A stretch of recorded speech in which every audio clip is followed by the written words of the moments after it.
بولے ایک خاموش رہے دربار ہو یارا ایک طوفان ایک بولے ایک خاموش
کر دیا لفظ غلام رونے لگا امام بن کو سلام کو آنے لگا امام بن کو سلام کو وہ جو نواب جو عوض کا غلام تھا وہ سب کو ہے حیات کا نقش دوام تھا یوں جان و دل سے فدیہ اطراء نام تھا قدرت تیز رو مگر تاج ناکام تھا قدرت تیز رو مگر تاج ناکام تھا اونچا دادا فاطمہ کے نور عین کو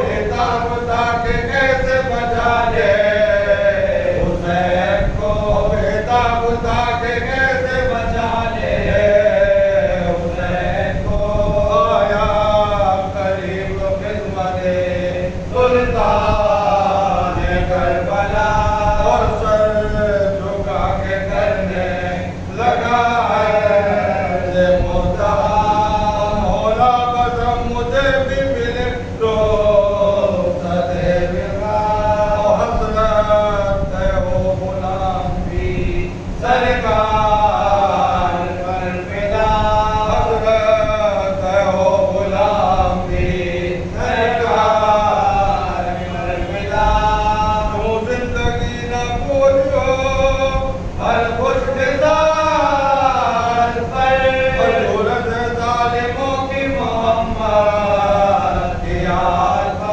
ضرورت ظالموں کی محمد کی یاد پر دیس جنگ مجھ کو بھی ایسا ہے کربلا دیکھے یہ بسرت خدا موت کی دیوگا سمجھے کیسے کیسے ہوتے ہیں پوتا میں باوفا ہو جا مکاشا کے انصار پر فدا ہو جا مکاشا کے انصار پر فدا کیا لے کے ورنہ خدمت مولا میں جاؤں گا کہتے نبی کو حشر کے دن کو دکھاؤں گا کہتے نبی کو حشر کے دن کو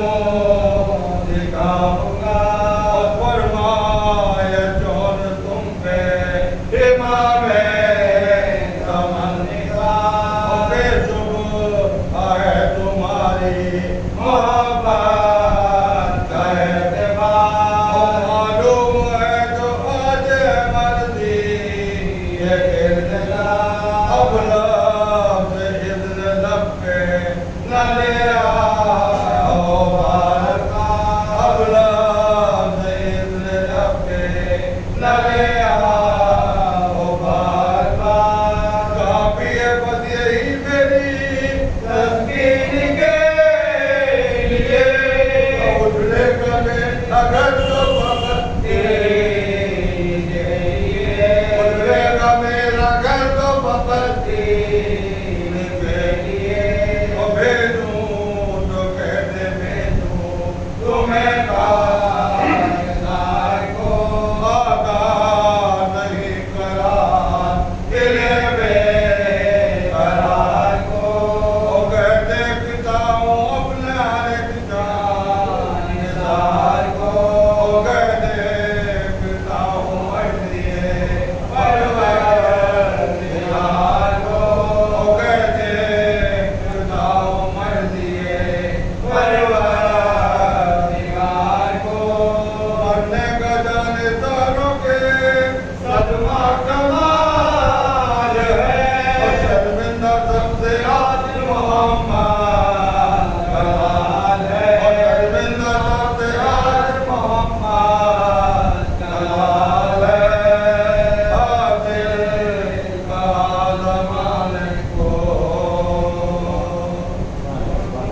الشیطان الرجیم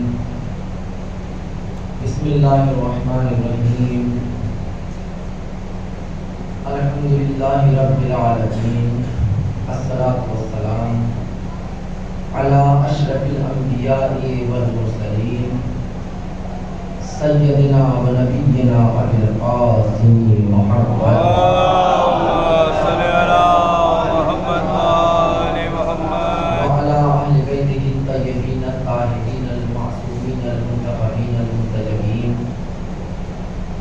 ولعنة الدائمة على أعدائهم وفاسد حقوقهم ومنكر القضاء إليهم أجمعين.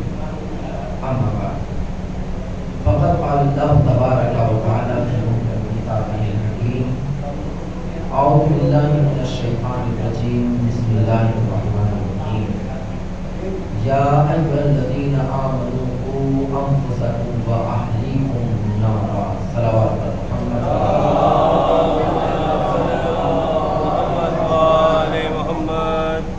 عزاداران مظلوم کربلا محبان اہل بیت، ہمارا موضوع گفتگو تربیت اولاد۔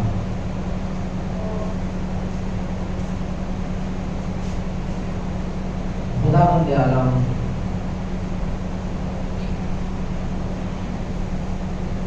تمام کلمہ پڑھنے والوں کو پیغام دے رہا ہے کہ اے کلمہ پڑھنے والوں، اے مومنوں، اے ایمان کا دعویٰ کرنے والوں، قوا انفسکم، تم اپنے آپ کو جہنم کی آگ سے بچاؤ۔ جب تم اس منزل پر پہنچ جاؤ کہ اب تم جہنم سے اپنے آپ کو بچا چکے ہو تو اب تم کو یہاں نہیں رکنا ہے۔ وَأَهْلِكُمْ، تم کو ایک قدم آگے بڑھنا ہے۔ وہ کیا ہے کہ اب تم اپنے اہل و عیال کو، اپنے گھر والوں کو، اپنے بیوی بچوں کو جہنم کی آگ سے بچاؤ۔ میرے عزیزوں، آج کا میرا خطاب بزرگ اور بزرگوں کے ساتھ ساتھ خصوصاً نوجوان، مجھ کو بھول جائیں، ساری مجلسیں، ساری تقریریں بھول جائیے گا، لیکن آج کا پیغام نہ بھولیے گا۔ اور بھولنے کا مطلب ادھر سے سن کے ادھر سے نکالنا نہیں، اپنی زندگی میں اس کو داخل کرنے کی کوشش کیجیے۔ میرے عزیزوں، میں نے آپ کے سامنے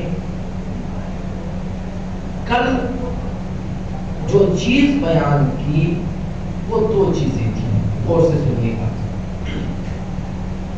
پہلی چیز کیا ہے کہ اپنے آپ کو ہم کو رزق کے معاملے میں حرام سے بچانا ہے۔ دوسری چیز، میں نے تربیت کے مرحلے میں عورتوں کی ضرورت تاریخ کربلا کے آئینے میں آپ کے سامنے بیان کی تھی۔ وہ چیز آپ کو یاد، صلوات پر محمد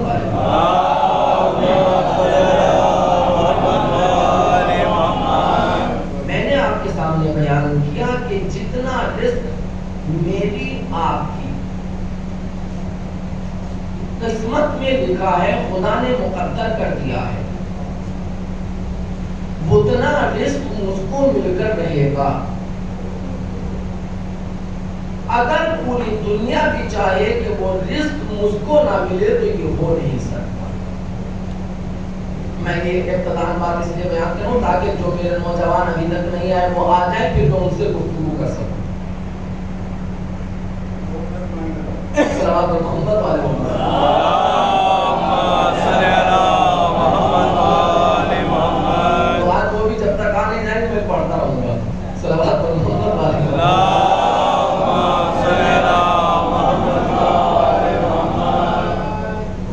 کوفہ ہے، منبر کوفہ پر میرا مولا خطبہ دے رہا، خطبے کے دوران میرے مولا نے پیغمبر کی ایک حدیث بیان کی جس میں میرے مولا نے اعلان کیا کہ ہمارے پیغمبر نے ارشاد فرمایا، رسول نے ارشاد فرمایا کہ انسان کی قسمت میں جتنا اس کا رزق لکھا ہے جب تک وہ مل نہیں جائے گا مر نہیں سکتا، اور وہ رزق اس تک پہنچتا رہے گا۔ اچھا یہ بھی عجب ستم ظریفی ہے کہ مولائے کائنات کو ایسے ایسے سر پھرے ملے ہیں، صلوات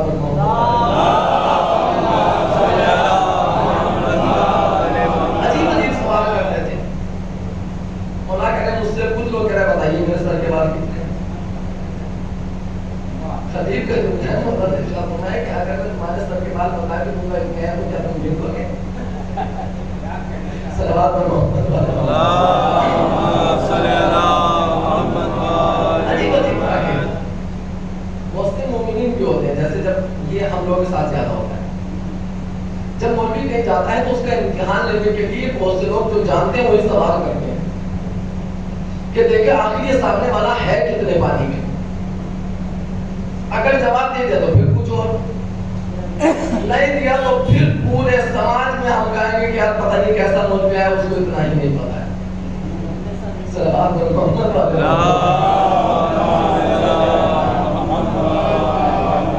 میرے ساتھ ایسا نہیں ہوا، بالکل بے فکر ہے۔ ہم لوگ کی یہ بھی ایک بدقسمتی ہے کہ اگر بیچارہ مولوی کوئی بات کہتا رکھتے ہیں کہ اس کے ساتھ یہ بڑی عجیب، یعنی ہم لوگ عجیب کشمکش میں رہتے ہیں۔ میں آپ کو ایک داستان سناؤں، چھوٹا سا لطیفہ ہے لیکن اس سے آپ سمجھ جائیں کہ ہماری مجبوری کیا ہے اور قوم سامنے والی کیا ہے۔ ایک بیچارہ باپ بیٹا ایک سفر میں نکلے، ایک ان کے پاس سواری تھی، تو جب وہ چلنے لگے تو بیٹے نے باپ سے کہا کہ بابا جان آپ سواری کے اوپر بیٹھیے، میں لگام پکڑ کے آگے آگے چلتا ہوں، آپ باپ ہے میں بیٹا ہوں۔ بیچارے تھوڑی دور چلے تھے کہ کچھ لوگ ملے کہ سرکار کہاں چلے جا رہے ہیں، کیا فلاں جگہ جا رہے ہیں؟ تو ان میں سے ایک شخص بولا کتنا ظالم باپ ہے، پہلے پوچھا تھا رشتہ کہ تم دونوں میں رشتہ، کہا میں باپ ہوں یہ بیٹا ہے۔ پھر ایک مرتبہ اس نے پلٹ کر کہا کتنا ظالم باپ ہے، خود تو شاموں کی طرح اوپر بیٹھا ہے، بیٹا بیچارہ پیدل چل رہا ہے۔ باپ نے کہا بیٹا میں تو گیا، دادا کیا کروں؟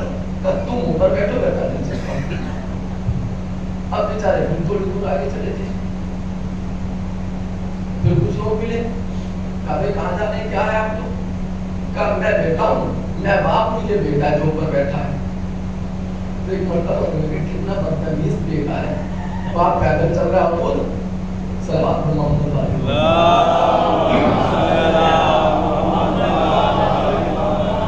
بیٹے نے کہا بابا جان، کہا پھر کیا، چلو دونوں کے دونوں بیٹھ جاتے ہیں۔ ابھی کچھ دور چلے تھے پھر کچھ ملے، کہا بھائی کہاں جا رہے ہیں؟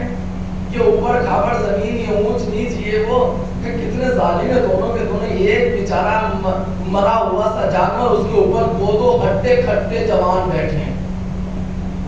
کہا بیٹا یہ تو گئے، ہم ہو گئے ظالم جو ہو گیا بیچارہ۔ کہا کیا کیا جائے؟ کہا بابا چلیے دونوں پیدل چلتے ہیں، سواری ساتھ میں دونوں پیدل چل رہے ہیں۔ پھر کچھ لوگ ملے، کہا بھائی کہاں جا رہے ہیں؟ کہا فلاں جگہ پر جا رہے ہیں۔ کہا یہ کیا ہے؟ کہا یہ سواری ہے۔ کہا عجیب بیوقوف ہے، دونوں کے دونوں سواری ہوتے ہوئے پھر پیدل جا رہے ہیں۔ صلوات پر محمد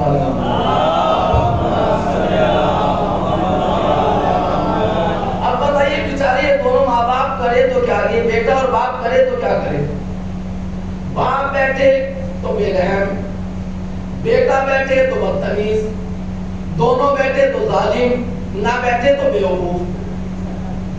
اب ان کے پاس بچا کیا؟ بالکل وہی حالت آج ہم مولویوں کی ہے، بے ہے، کوئی فرق نہیں ہے۔ اگر بیچارہ تبلیغ آ کر کرے گا ساری مجلس بیکار کر دی، اگر فضائل آ کر پڑے کل کنہی لوگوں نے بیکار رکھا ہے، اپنے قوم کو کچھ بتاتے ہی نہیں ہے۔